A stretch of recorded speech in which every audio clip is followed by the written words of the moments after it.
Hola, ¿qué tal? ¿Cómo están? Bienvenidos al mundo de las ciencias sociales con el profe Lucho. El día de hoy vamos a trabajar este temita interesante, Introducción a la historia del Perú. ¿Qué es la historia del Perú? La historia del Perú es una parte de la historia mundial. ¿Para qué me sirve la historia del Perú? Me sirve básicamente para conocer el pasado de los peruanos y así poder comprender el presente y poder planificar el futuro, poder proyectarnos al futuro. Y hay muchas maneras de dividir la historia del Perú. Y veamos cuáles son las más importantes. Recordemos que esta división en periodos, en etapas, nos permite en forma didáctica comprender los cambios que se han dado en la vida de la población peruana a través del tiempo hasta nuestros días, ¿verdad? Por ejemplo, Pablo Macera hace una interesante división de la historia del Perú. Él divide en dos partes a la historia del Perú. Desde el año 20.000, la llegada del hombre al Perú, hasta 1532, la denomina autonomía. El Perú autóctono, cuando no dependíamos de otros países, y la dependencia cuando dependemos, según Pablo Macera, hasta hoy en día el Perú es dependencia, ¿verdad? Al menos en el aspecto económico así lo es y no deja de tener la razón. Pero hay una división un tanto más interesante, la división oficial le podríamos denominar la autonomía, la dependencia y la república. Vamos a tomar esa división oficial y tenemos que el periodo autónomo abarca desde el año 20.000 hasta el año de 1532, la autonomía. Y hay dos autores que hacen un énfasis en la división de la autonomía. Este señor, peruano ayacuchano, Luis Guillermo Lumbreras, y el norteamericano John Rowe. Luis Guillermo Lumbreras y John Rowe tratan de sistematizar la autonomía. Luis Guillermo Lumbreras considera que hay un periodo lítico, un arcaico, arcaico inferior, superior, y luego tenemos el formativo, el primer desarrollo regional, el imperio Wari, el segundo desarrollo regional y el imperio Inca. John Rowe, al periodo lítico y arcaico de Luis Guillermo Lumbreras, la denomina precerámico, y al formativo la denomina horizonte temprano, y al primer desarrollo regional la denomina intermedio temprano, y al imperio Wari la denomina horizonte medio, y al segundo desarrollo regional la denomina intermedio tardío, y al imperio Inca el horizonte tardío. Pero, profe Lucho, ¿qué culturas, qué restos tenemos en cada uno de estos periodos específicamente? Por ejemplo, en el periodo lítico de Luis Guillermo Lumbreras podríamos encontrar los restos de Pacaicasa, Guitarreros 1, Chivateros, Toquepala. Y en el periodo arcaico, en el arcaico inferior, tenemos a Ananchoc, Guitarreros 2, Telar Machay, Piquimachay. Luego tenemos en el arcaico superior a Cerro Paloma, a Caral, a Cotox. Y en el formativo, estas culturas famosas. No te vas a olvidar, hay una forma de recordarse que es el Chapalamona de la Tiagua, Chichi, Chuchu, Chachá. Muy bien, Chapa significa Chavín y Paracas. Chapa significa Chavín y Paracas en el horizonte temprano. Moche y Nazca en el intermedio temprano. Tiahuanaco Wari en el horizonte medio. Chinchachimu, Chuquibamba Churajón, Chancachachapoyas y Reynosa Aymaras en el intermedio tardío. Y luego tenemos a los incas, que fueron la síntesis cultural de todas estas culturas anteriores. Profesor, aproximadamente, ¿de qué año a qué año duró el periodo lítico?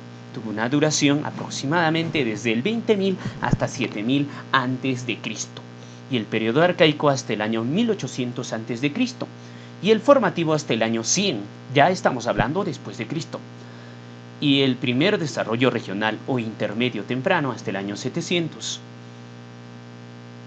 Y el imperio Wari desde el 700 hasta el 1100, y luego tenemos el intermedio tardío o segundo desarrollo regional desde el 1100 hasta 1400. Los incas como tal o como imperio se desarrollaron durante el siglo XV y siglo XVI, parte del siglo XVI, recordemos. Y pasamos al segundo periodo. El segundo periodo sería la dependencia, que abarca desde el año de 1532 hasta el año de 1821. La dependencia empieza con la invasión por parte de la empresa de Levante dirigida por Francisco Pizarro. Así es, hasta el año de 1821 que se da la independencia del Perú, pero no se da solo en ese año. Recordemos que la independencia es todo un proceso, entonces vamos a decir la proclamación de la independencia. Así es, hasta el año de 1542. ¿Por qué es importante este año? Porque en este año se crea el Virreinato del Perú.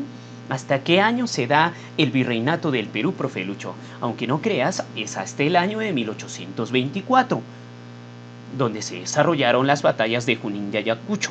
Profesor, ¿y por qué no hasta el año de 1821? Recordemos que los españoles todavía permanecían en territorio peruano. Al menos había una administración del poder local en territorio peruano. O sea, todavía estaba el virrey. Profesor, ¿y cuántos virreyes gobernaron el Perú en este periodo de 282 años? 40 virreyes, siendo el primero Blasco Núñez de Vela y el último José de la Serna y Martínez. Entonces, este periodo de la dependencia tiene su propia organización administrativa, organización económica, organización social. Y pasando al tercer periodo y al último, que es el periodo de la República desde el año de 1821 hasta nuestros días. De 1821 hasta el año de 1823 se da el Protectorado de San Martín. Recordemos que no es el primer presidente, sino él tiene la condición de protector supremo del Perú. Y el primer presidente constitucional recién se da en el año de 1823, que es el señor José de la Riva Agüero y Sánchez Boquete. Y hasta el año de 1827, recordemos, se da la dictadura de Bolívar y los triunfos de Junín y Ayacucho. Y luego empiezan a gobernar militares y se da el primer militarismo, luego de la victoria. Entonces vamos a encontrar que tenemos tres militarismos. El primero se da de 1827 a 1872, donde tendremos al primer civilismo. O sea, se asciende al poder el primer partido político de la República, que es el Partido Civil, con Manuel Pardo y Lavalle a la cabeza.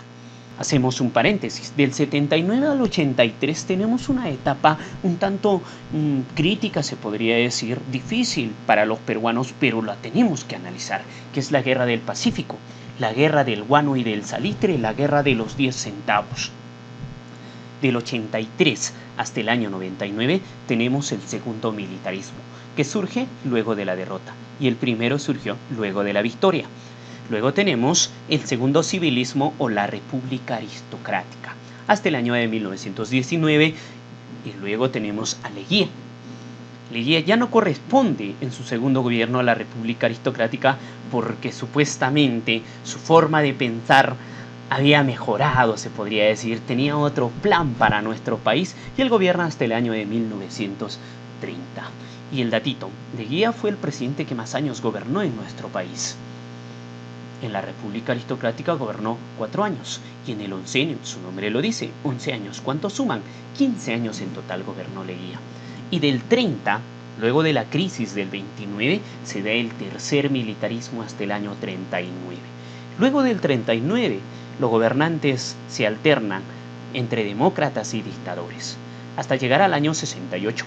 Es un año también, un hito en la historia del Perú, que se da el golpe de Estado por parte del gobierno corporativo de las Fuerzas Armadas. La primera fase gobernó Juan Velasco Alvarado y la segunda fase Francisco Morales Bermúdez. Esto se da hasta el año de 1980. Y del año de 1980 al 90 también es una etapa muy triste y crítica para el Perú, la década perdida. ¿A qué se refiere, profe Lucho? Básicamente al terrorismo que se desarrolló en nuestro país, y también a esto se le sumaban los fenómenos naturales, como el fenómeno del Niño. Luego del 90 tenemos el Fujimorato hasta el año 2000, el decenio de Fujimori, y del año 2000 al 2001 tenemos el gobierno de transición de Valentín Paniagua Corazao. Y hasta nuestros días, desde el 2001, los gobiernos son demócratas, es verdad, elegidos por la mayoría, pero estos campean entre la democracia y la corrupción. Chicos, esto es necesario conocer. Si nosotros sabemos la división de la historia del Perú, podríamos entender en forma diacrónica qué sucesos se dieron y qué conllevaron a estos sucesos, y así poder entender al Perú de nuestros días. Espero, chicos, haberlos ayudado y ahora sí a desarrollar los temitas de historia del Perú con esta base. Gracias.